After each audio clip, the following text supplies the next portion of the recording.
Guys ఒక serious question. ఒక మనిషి మన ముందే కొలాప్స్ అవుతే ఏం చేస్తారు? అంబులెన్స్కి కాల్ చేస్తారు. కానీ అప్పటి వరకు మనలో చాలామంది ఒక్కటే చేస్తాం, వాళ్ళకి ఏం కాకూడదు అని దేవుడిని ప్రార్థిస్తాం. కానీ అంబులెన్స్ వచ్చే ఆ కొన్ని క్షణాల్లో దేవుడు ఎవరిని పంపిస్తాడో మీకు తెలుసా?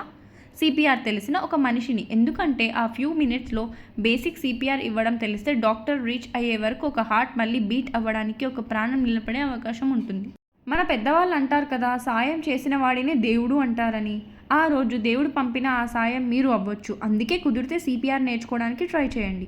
ఏం చేయాలి, ఎలా చేయాలి, కరెక్ట్ టెక్నిక్ ఏంటి, ఎమర్జెన్సీలో ఎలా రెస్పాండ్ అవ్వాలి, ఇవన్నీ ఒక్కసారి తెలుసుకోండి. ఇది యూజ్ చేయాల్సిన సిచ్యువేషన్ ఎవ్వరికి రాకూడదని మనస్ఫూర్తిగా కోరుకుందాం. కానీ ఒక్కసారి అవసరమైతే ఆ ఒక్క స్కిల్ ఒక లైఫ్ని, ఒక ఫ్యామిలీని బాధ నుండి సేవ్ చేయగలదు. ఈ వీడియోకి లైక్, కమెంట్ అండ్ సబ్స్క్రైబ్ చేయకపోయినా పర్లేదు, కానీ మీ వాళ్ళు అనుకునే ప్రతి ఒక్కరికి షేర్ చేయండి. రేపు ఎవరో ఒక ప్రాణాన్ని కాపాడొచ్చు.